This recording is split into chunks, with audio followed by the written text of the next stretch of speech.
Good morning, afternoon. I am very sweaty and very hungry.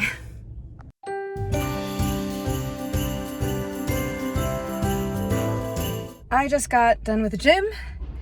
I'm about to, I was gonna say head home, but I realized I don't think I have anything for lunch at home, so I might have to stop by the grocery store on the way. I feel good, a little shaky. It's been a while and I didn't really have much of a breakfast, I'm realizing. Before going to the gym, my bad, but I was getting a lot of writing done this morning, so I've really enjoyed doing these daily Decembers, even though sometimes it's been really hard to get one out, but it has given me a sort of relaxation about like, look, you post what you got and that's fine, and we'll probably move to more of a weekly cadence starting in January. And I was trying to ponder what I wanted to do, and what I ended up landing on, more than anything, to be completely frank, is I want to do everything. I have tried over the years to put myself in a bunch of different boxes to try to make myself easier to brand, and I keep going back to what I started with.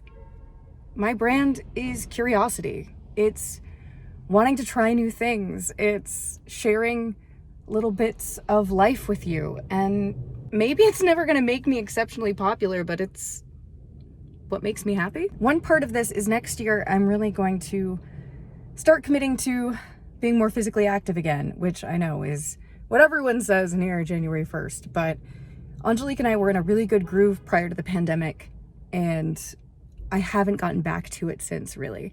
It's been off and on, kind of, and I'm not really happy with where I'm at as a result of that. Some of that is my body image issues, and some of that is just seeing where I don't move the same, or my stamina is not quite where it used to be, and wanting to get back to that. So because of that, what I'm planning is once a month, I'm going to have, near the end of a video, I will absolutely mark it so you can skip past it if that's triggering for you.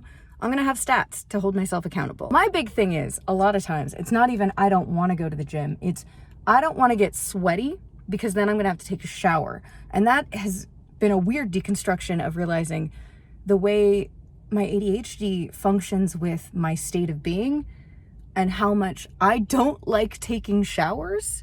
Like, I like being in a shower, but I don't like going from I'm dry to being soaking wet. And in the same turn, I like being in the shower, but I don't like getting out of the shower.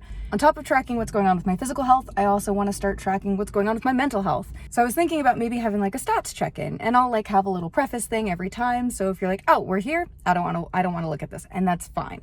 The last thing I want to do is have any initiative I'm working on either inhibit our relationship or make you feel uncomfortable. On the other side, if it's something that might potentially inspire you to, I don't know, start going to therapy, or being like, you know what, I should go for a daily walk more often because it does help my physical and my mental health, then that's also really awesome. I'm finishing chapter 19 with Hemlock today and starting on chapter 20.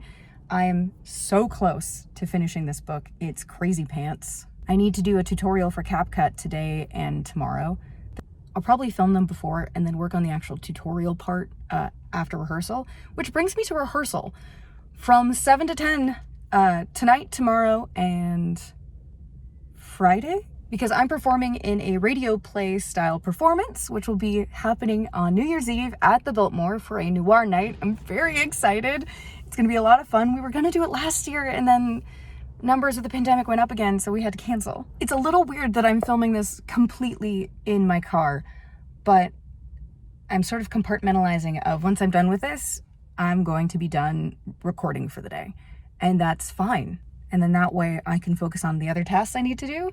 I can maybe get this edited at a reasonable hour so I can schedule it, and that'll be great. And I'm really excited. I know everyone's like, next year's gonna be our year, but I have a good feeling about good change coming. More and more, I feel like when we're like, I can't wait for this year to end, it's been awful, all we can focus on is the bad things. And 23 has been a lucky number for Angelique and I forever.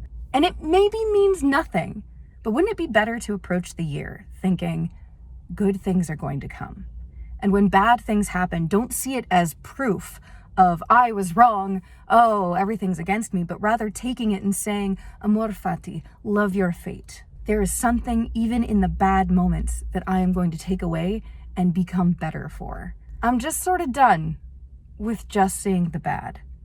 And even when faced with the bad, I want to see what good can I take from it. And that's not about toxic positivity, and it's not about saying I'm just going to be happy no matter what, because I think there is importance in feeling all the range of emotions. Really looking at those sad moments and being like, one, I'm going to heal from this eventually. I'm going to let it take the time it needs. But also, what good can come from this moment? How can I grow? I feel like some of my best growing moments have come from a place of pain or sadness. Because when you are that uncomfortable, it is impossible to stay in stasis. It hurts too much. You have to move. So let's move. I'm excited to see what tomorrow brings, and the day after that, and the day after that.